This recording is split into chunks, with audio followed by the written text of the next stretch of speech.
Hello everybody, welcome. If you clicked on the thumbnail, you know what we're going to talk about. Things are getting more expensive, and how do you make the best of it?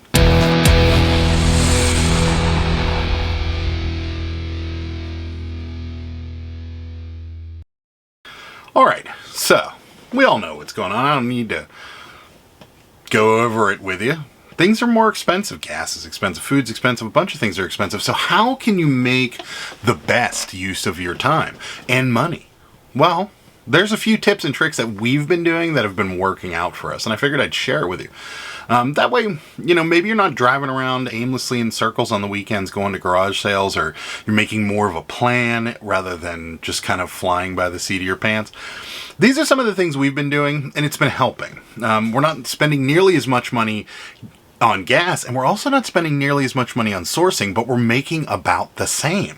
So here are some of our tips and tricks, some of the things we've been doing that's been helping us. First things first is that we've been doing a lot of sourcing online.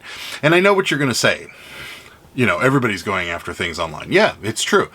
But if you go after things that people aren't going after, that still make money. Maybe they're not the popular hot bolo items that you see from other YouTubers, like video games or Pokemon cards or, things like that. You go after things that maybe people really aren't even taking a second look at.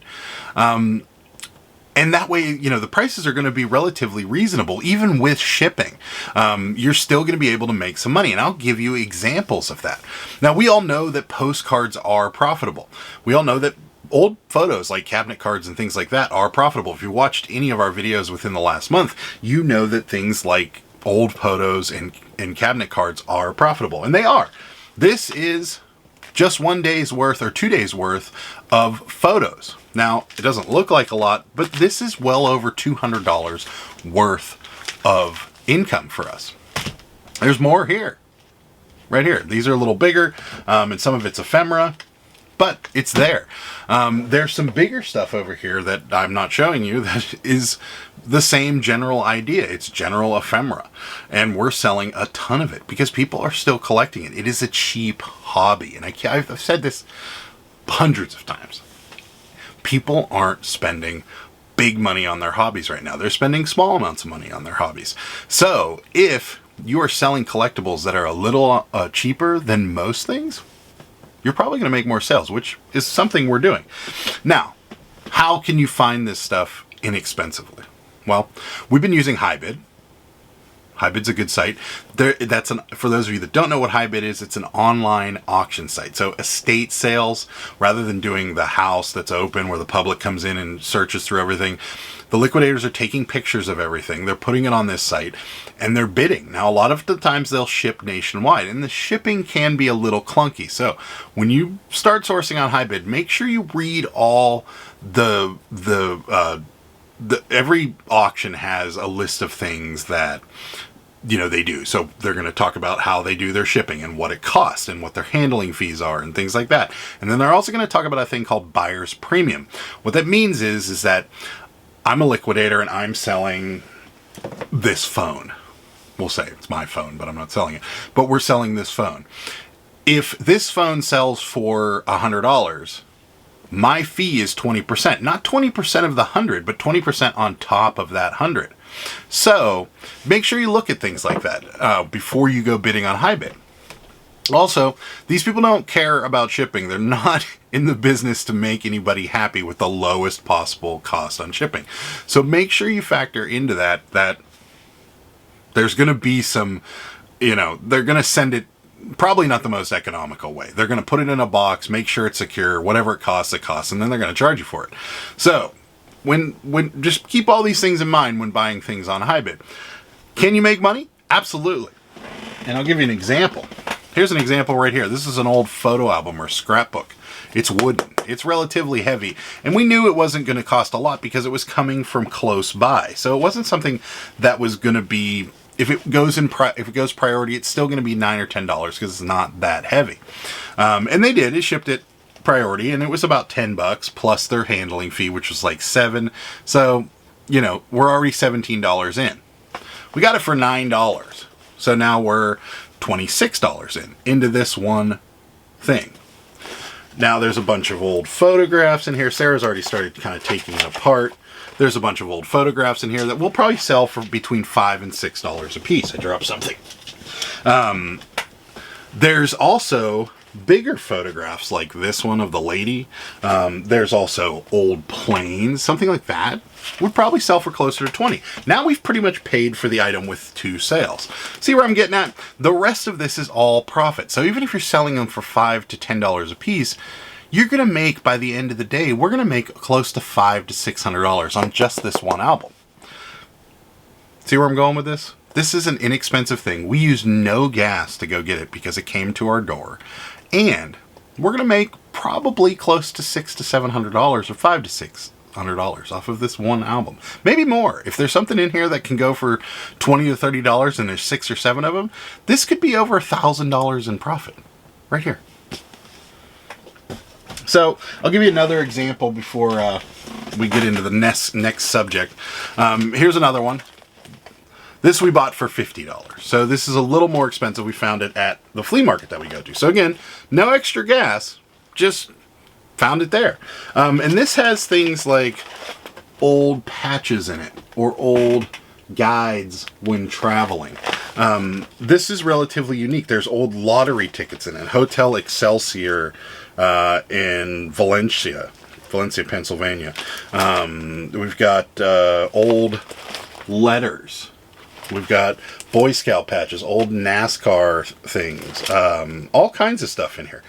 Here's the old lottery tickets that I was talking about. So a lot of this stuff is going to go for between $20 and $30. Again, probably $1,000 in this right here.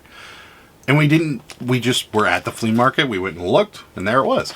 So, you know, that's kind of the things that we're doing to kind of make the most use of our time rather than drive from thrift store to thrift store. That's hard to say. Thrift store to thrift store to thrift store. And, you know, wasting gas. We're sourcing where we're at, or we're having things come to us. And we're trying to look for some obscure things. I said in the last video to niche down, and that's what we're doing. We're niching down. We're selling ephemera. We're selling Cabbage Patch dolls and clothing. And that's it.